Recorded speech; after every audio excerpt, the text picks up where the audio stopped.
कभी ये सोचा है कि विरासत कितनी अजीब चीज है? मतलब आंखें माँ पर चली जाती हैं, लेकिन नाक पिता पर। ऐसा क्यों नहीं होता कि दोनों की आंखों का रंग मिलकर कोई तीसरा ही रंग बन जाए? सदियों से हम ये देख रहे हैं, लेकिन इसके पीछे का कोई नियम, कोई कायदा होगा, ये किसी को नहीं पता था। बिल्कुल।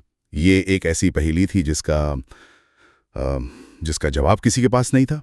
सब यही मानते थे कि माता पिता के गुण बस किसी तरह घुल मिल जाते हैं, जैसे दूध में पानी। एक धुंधला सा मिश्रण। हाँ, एक धुंधला सा मिश्रण। पर इसमें कोई पैटर्न है, कोई विज्ञान है, ये सोचना ही उस वक्त बहुत बड़ी बात थी। और आज हम उसी कहानी की तह तक चलेंगे। हम बात करेंगे आनुवंशिकी यानी जेनेटिक्स की, और उस एक इंसान की जिसने सबसे पहले इस धुंध को साफ किया और हमें विरासत के नियम दिए। एक ऐसा इंसान जिसका नाम है ग्रेगर योहान मेंडल। एक ऐसा नाम जिससे अपने जीते जी कोई पहचान नहीं मिली। उन्होंने दुनिया को एक खजाना दिया, लेकिन दुनिया को ये समझने में 35 साल लग गए कि उनके हाथ में कोई खजाना है भी। हमारे पास जो स्रोत है वो मेंडल की जिंदगी, उनके कमाल के प्रयोगों और विज्ञान पर उनके गहरे असर को परत दर परत खोलते हैं। तो हमारा मिशन साफ है, ये समझना कि ये नियम हैं क्या, और मेंडल का काम इतना अनोखा क्यों था कि उस दौर के बड़े बड़े वैज्ञानिक भी उसे समझ नहीं पाए। तो चलिए शुरू करते हैं। ये ग्रेगर मेंडल थे कौन? जब मैं इनके बारे में पढ़ रही थी तो सबसे पहली बात जिसने मुझे चौंकाया वो ये थी कि वो कोई प्रोफेशनल साइंटिस्ट नहीं थे। वो एक मठ में रहने वाले पादरी थे। हाँ, और यही उनकी कहानी को और भी दिलचस्प बनाता है। उनका जन्म 1822 में एक साधारण किसान परिवार में हुआ था, जो आज के चेक रिपब्लिक में है। बचपन से ही उन्हें पौधों, बागवानी और मधुमक्खी पालन में गहरी रुचि थी। वो अपने आसपास की प्रकृति में पैटर्न ढूंढते थे। लेकिन अगर परिवार साधारण था तो फिर पढ़ाई लिखाई का खर्च कैसे चला? बहुत मुश्किल से। परिवार के पास इतने संसाधन नहीं थे और उन्हें अपनी पढ़ाई के लिए बहुत संघर्ष करना पड़ा। और यहीं उनकी जिंदगी में वो मोड़ आया जिसकी वजह से विज्ञान को मेंडल मिले। उन्होंने एक मठ पे शामिल होने का फैसला किया। ये थोड़ा अजीब लगता है, मतलब वैज्ञानिक जिज्ञासा और मठ, ये दोनों चीजें एक साथ कैसे फिट होती हैं? उस जमाने में होती थी। ये कोई आम मठ नहीं था। ब्रूनो का ऑगस्टीनियन मठ शिक्षा और वैज्ञानिक खोज का एक बड़ा केंद्र था।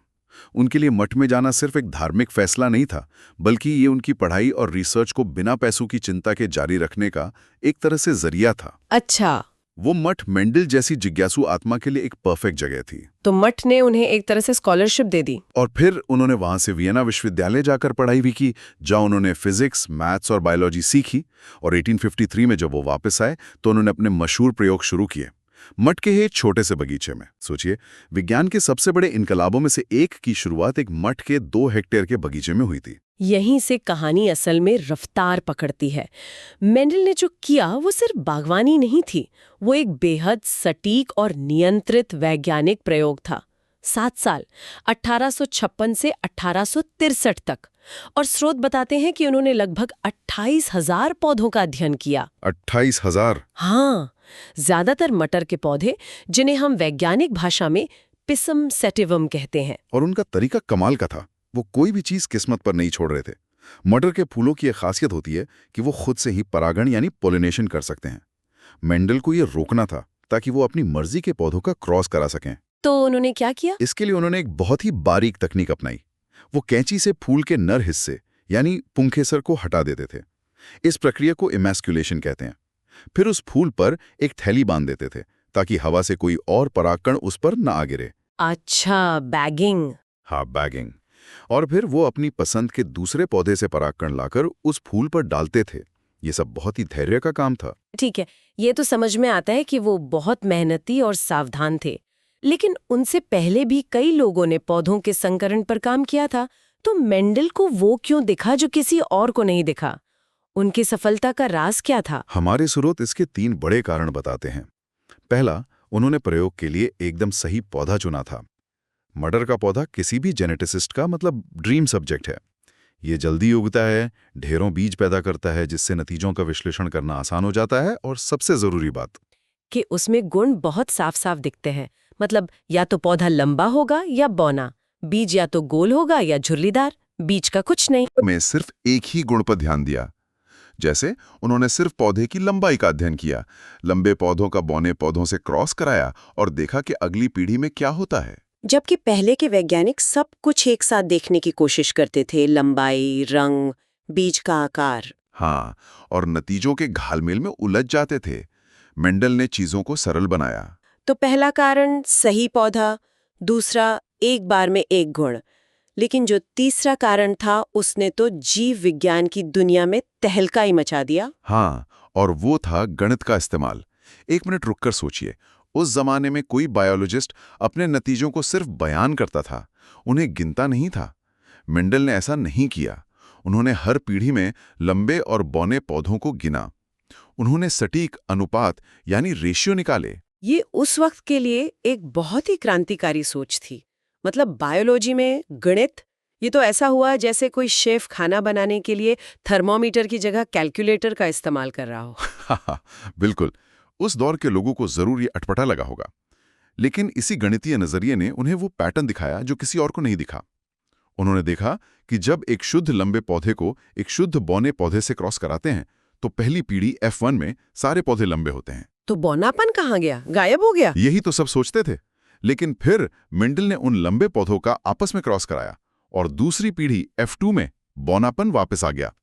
और सिर्फ वापस नहीं आया, बल्कि एक खास अनुपात में आया। हर 4 पौधों में से लगभग 3 लंबे थे और एक बौना था। 3:1 का अनुपात, बार-बार, हर बार। यहीं से उन्होंने अपना पहला बड़ा नियम निकाला, प्रभाविता का सिद्धांत। उन्होंने कहा कि हर गुण के लिए 2 कारक या फैक्टर्स होते हैं। एक प्रभावी होता है जो अपना असर दिखाता है और दूसरा अप्रभावी होता है जो प्रभावी वाले की मौजूदगी में छिप जाता है। इन्हीं फैक्टर्स को आज हम जीन कहते हैं। बिल्कुल। अच्छा, तो एक ही जीन के इन अलग अलग रूपों जैसे लंबा और बौना को ही हम आज एलील कहते हैं ना। मतलब बौनेपन वाला एलील गायब नहीं हुआ था, बस पहली पीढ़ी में लंबेपन वाले एलील के सामने दब गया था। बिल्कुल सही। और इसी से उन्होंने अपने 2 और नियम दिए, विसंयोजन का नियम और स्वतंत्र अपव्यूहन का नियम। मूल रूप से उन्होंने ये साबित कर दिया कि विरासत कुछ नियमों के तहत काम करती है, ये कोई अंधी प्रक्रिया नहीं है। तो मेंडल ने ये जबरदस्त काम किया, सारे आंकड़े इकट्ठे किए, नियम बनाए और 1865 में दुनिया के सामने अपना काम पेश किया। अगले साल 1866 में उनका पेपर भी छपा। यकीनन पूरी दुनिया में जश्न मनाया गया होगा। बिल्कुल उल्टा हुआ, पूरी तरह से खामोशी, किसी ने ध्यान नहीं दिया। अगले 35 सालों तक उनका काम धूल फाकता रहा। 35 साल? हाँ, जब उनका पेपर छपा तो उसे सिर्फ मटर के पौधों पर किया गया एक और मामूली अध्ययन समझ लिया गया। उसके पीछे के गहरे सिद्धांतों को कोई नहीं देख पाया। ये तो अविश्वसनीय है। मतलब विज्ञान के इतिहास का इतना बड़ा मील का पत्थर और किसी ने देखा ही नहीं। ऐसा क्यों हुआ? इसके कई कारण थे। पहला तो यही कि उनका काम अपने समय से बहुत बहुत आगे था। जैसा आपने कहा, बायोलॉजी में गणित का इस्तेमाल करना लोगों को समझ ही नहीं आया। वैज्ञानिक समुदाय इसके लिए तैयार नहीं था। और दूसरा कारण उस वक्त की एक बहुत बड़ी गलतफहमी से जुड़ा था। हाँ, जिसे ब्लेंडिंग इनहेरिटेंस कहते हैं। उस दौर के सबसे बड़े वैज्ञानिक चार्ल्स डार्विन तक यही मानते थे कि माता-पिता के गुण बच्चों में ऐसे मिल जाते हैं जैसे आप लाल और सफेद रंग को मिलाकर गुलाबी रंग बना रहे हों। एक बार गुलाबी बन गया तो आप उससे वापस लाल या सफेद नहीं निकाल सकते। जबकि मेंडल का विचार सिर्फ उल्टा नहीं था, ये पूरी सोच को ही पलट रहा था। एकदम। मेंडल ने कहा, नहीं, विरासत रंग मिलाने जैसा नहीं है, ये ताश के पत्ते फेंटने जैसा है। पत्ते वही रहते हैं, बस हर बार एक अलग हाथ आता है। अच्छा। उन्होंने साबित किया कि गुण अलग अलग इकाइयों यानी फैक्टर्स के रूप में एक पीढ़ी से दूसरी पीढ़ी तक जाते हैं। वो मिलते नहीं हैं। बौनेपन वाला गुण पहली पीढ़ी में छिप गया था पर खत्म नहीं हुआ था। सही मौका मिलते ही वो दूसरी पीढ़ी में फिर सामने आ गया। इसी को पार्टिकुलेट इनहेरिटेंस कहते हैं। और यही वो एक आइडिया था जिसे समझने में दुनिया को 35 साल लग गए। आप डार्विन का जिक्र कर रहे हैं, ये तो और भी हैरान करने वाली बात है। डार्विन अपनी ओरिजिन ऑफ स्पीशीज के बाद इसी सवाल से जूझ रहे थे कि गुण एक पीढ़ी से दूसरी पीढ़ी में कैसे जाते हैं ताकि प्राकृतिक चयन काम कर सके, और जवाब उनके सामने था, पर उन्होंने देखा नहीं। हमारे स्रोत बताते हैं कि डार्विन ने मेंडल को पेपर कभी नहीं पढ़ा। सोचिए, अगर उन्होंने पढ़ लिया होता तो जेनेटिक्स और विकासवाद का सिद्धांत दशकों पहले ही एक साथ जुड़ गया होता। इतिहास शायद कुछ और होता। पर ऐसा हुआ नहीं। नहीं, उस समय डार्विन की किताब को लेकर इतना बड़ा विवाद चल रहा था कि शायद उस हंगामे में मेंडल की शांत और गणितीय आवाज कहीं दब कर रह गई। और 1884 में मेंडल की मृत्यु हो गई, इस बात से अनजान कि उनका काम एक दिन विज्ञान की नींव हिला देगा। ये तो किसी दुखद फिल्म की कहानी जैसा लगता है। तो फिर 34 साल बाद 1900 में अचानक ऐसा क्या हुआ कि दुनिया को मेंडल की याद आ गई? तब तक विज्ञान ने काफी तरक्की कर ली थी। माइक्रोस्कोप बेहतर हो गए थे। वैज्ञानिकों ने कोशिका के केंद्रक में धागे जैसी चीजें देखी थीं, जिन्हें क्रोमोसोम नाम दिया गया। उन्हें लगने लगा था कि विरासत की जानकारी शायद इन्हीं क्रोमोसोम्स पर होती है। अच्छा, तो अब उन्हें एक ऐसे सिद्धांत की जरूरत थी जो ब्लेंडिंग के बजाय इन अलग अलग इकाइयों की बात करें। मतलब अब दुनिया मेंडल के विचारों को समझने के लिए तैयार थी। हाँ, और फिर जो हुआ वो किसी चमत्कार से कम नहीं था। 1900 में 3 अलग-अलग देशों में 3 अलग-अलग वैज्ञानिक काम कर रहे थे। हॉलैंड में ह्यूगो डी व्रीस, जर्मनी में कार्ल कोरेंस और ऑस्ट्रिया में एरिच वॉन स्चरमेक। 3 अलग-अलग वैज्ञानिक? हाँ, तीनों ने स्वतंत्र रूप से एक दूसरे से अनजान मेंडल जैसे ही प्रयोग किए और हूबहू वैसे ही नतीजे पाए। कमाल है।